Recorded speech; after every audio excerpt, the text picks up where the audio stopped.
इयत्ता 10वीचे सर्व विद्यार्थी विद्यार्थिनी, सदिच्छारूपी निरोपाचा आजचा दिवस आणि मुख्याध्यापकपदी विराजमान झाल्यानंतरचा माझा पहिला समारंभ, मुख्याध्यापक कारकिर्दीतील माझी पहिली बॅच म्हणून आपण स्मरणात हृदयात राहणार आहात.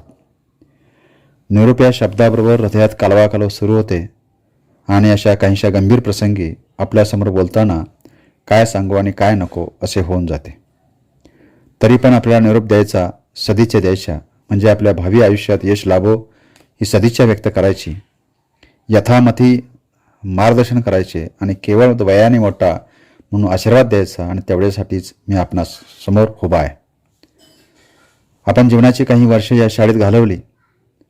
शिक्षणाचा पहिला टप्पा आपण पार केला. या प्रशालेच्या कुटुंबाचे आपण घटक झाला. आपल्यासमोर निरोप कसा द्यायचा? गेली अनेक वर्षे या प्रशालेत आपण अध्ययनाचे काम करत आहात. हसत खेळत आयुष्यातील बालपणाची अमूल्य वर्ष कशी गेली हे आपल्यास समजले नाही. आता ही शाळा सोडून तुम्ही तुमच्या भावी आयुष्यात नवीन जगात प्रविष्ट होणार आहात. जीवनाच्या पहिल्या वळणावरती आपण आहात. हा काळ संक्रमणाचा, स्थित्यंतराचा आहे. आपल्या भावी आयुष्यासाठी, प्रवासासाठी, या जगात प्रवेश करण्यासाठीची जी क्षमता आपल्यात निर्माण होण्यासाठी शिक्षकांनी ज्ञानाची शिदोरी बांधून दिली आहे. मुख्याध्यापक म्हणून जितके आपल्यासाठी करता येईल तितके तन मन धनाने करण्याचा प्रयत्न केला आहे. आपल्यामध्ये सकारात्मक दृष्टी निर्माण करण्याचा प्रयत्न आम्हा शिक्षकांनी केला. शिक्षकांनी जे ज्ञान दिले आहे, या ज्ञानाची शिदोरी आपल्या संपूर्ण आयुष्यासाठी पुरेल इतकी खचित नसेल, पण जी शिदोरी दिली आहे ती आवश्यक व महत्त्वाची आहे. या शिदोरीत आपल्या परीने भर घाला, वाढवा व जीवनात यशस्वी व्हा. विद्यार्थी मित्र हो, आज आपण ज्ञानाचे एक क्षितिज ओलांडून पुढे जातात. नवे क्षितिज, नवे चेहरे, नवे जग तुम्हास पाहावयास मिळणार आहे. पंख फुटलेल्या पाखराप्रमाणे तुम्ही भरारी मारत ज्ञान क्षितिजास पदार्पण करणार आहात. ज्ञानाचा हा अथांग सागर आपण तरंगा, अत्युच्च शिखर गाठा. पण उंच गेल्यावर जिथून आपला प्रवास सुरू झाला त्या क्षेत्राला, त्या व्यक्तीला, मग आई वडील असो, शाळा असो अथवा शिक्षक व मित्र असो, यांना कमी लेखू नका. कॉलेजमधील रंगीबेरंगी सृष्टीत पदार्पण केल्यावर काहींना आपली शाळा लहान वाटू लागते. शिक्षक तर त्याहीपेक्षा लहान भासू लागतात, किंबहुना ते दिसेनासे होतात. पण एक गोष्ट लक्षात ठेवा, जगात अशा 3च व्यक्ती आहेत ज्या तुमचे यश निस्वार्थीपणे पाहू शकतात. त्या म्हणजे आई, वडील आणि शिक्षक. या तिघांनाही आपल्या मुलांचे यश पाहताना आनंदच होत असतो. विद्यार्थी मित्र, आयुष्य खडतर आहे याची जाणीव ठेवा. पुढील शिक्षणाचा टप्पा अनेक वळणे घेणारा संघर्षाचा टप्पा आहे. जीवनात लहानाचे मोठे होताना आपल्या घरच्या परिस्थितीची, आपल्याकरता कष्ट उपसणाऱ्या आई, वडील व आपल्याला ज्ञान देण्यासाठी झटलेल्या शिक्षकांची जाणीव मनोमनी ठेवा. आपल्याला आईने, वडिलांनी मारले असेल, रागावले असेल, पण ते आपल्या भविष्याच्या हितासाठीच होते हे लक्षात घ्या. आपल्याला लहानाचे मोठे करताना त्यांनी घेतले आहेत. आपल्याला ज्यांनी ज्ञान दिले ते शिक्षक कडक, भीतीदायक वाटले असतील, पण जेव्हा जीवनाच्या पुढील टप्प्यात बॉस नावाचा प्राणी आपल्या आयुष्यात येईल तेव्हा मात्र शिक्षकांची आपल्याला आठवण आल्यावाचून राहणार नाही. एक गोष्ट लक्षात घ्या, निसर्गात कोणी कोणाला शिकवत नसतं. गरजेतूनच मनुष्य शिकत असतो. प्रयत्न आणि अनुभव हेच आपले गुरु आहेत.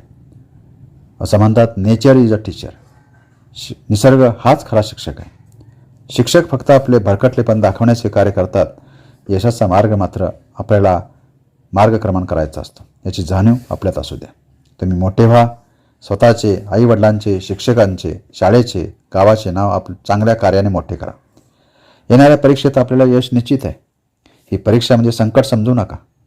आपल्याला कोणता भाग समजला, कोणता भाग समजला नाही याचीच परीक्षा होणार आहे. परीक्षा ह्या चांगल्या गोष्टीच्याच घेतल्या जातात.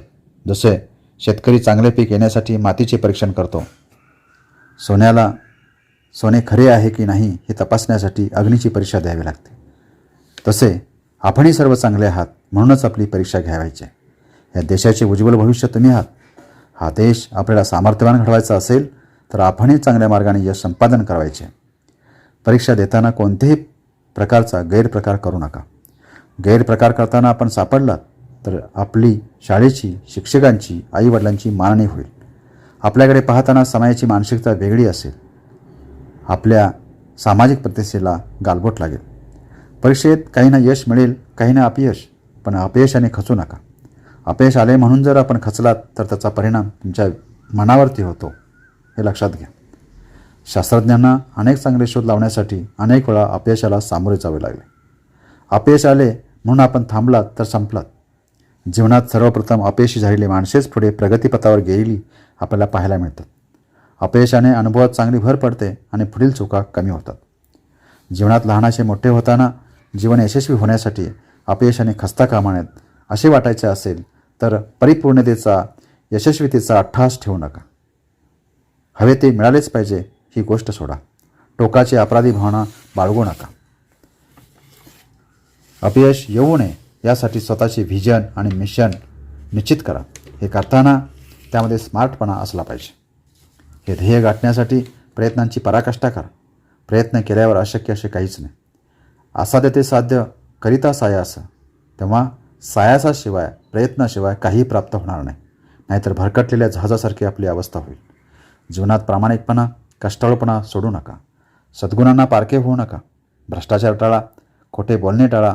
जगणं सुंदर व्हायचं असेल तर स्वतःमधील कौशल्य शोधा. इंग्रजीत एक म्हण आहे, if the money is lost nothing is lost, if the health is lost something is lost, but if the character is lost everything is lost. आणि तेव्हा आपलं चारित्र्य सांभाळा.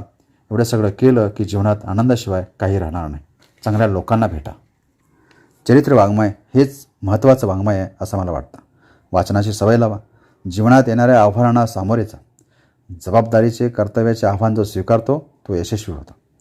मुख्याध्यापक म्हणून काम करताना आपल्या शाळेचा निकाल, कॉपीमुक्त निकाल हा 100% लागेल हा आत्मविश्वास मनी बाळगून आपणा सर्व विद्यार्थ्यांना येणाऱ्या परीक्षेत सुयश लाभो. परमेश्वर आपल्याला सिद्ध करण्याची इच्छाशक्ती देव. तुमचे भावी जीवन संपन्न हो अशा प्रकारची सदिच्छा व्यक्त करतो. आजचा हा सदिच्छारूपी निरोप हा अंत नसून एका उज्ज्वल भविष्याची सुरुवात आहे असं मी मानतो आणि माझ्या शब्दांना विराम देतो. धन्यवाद.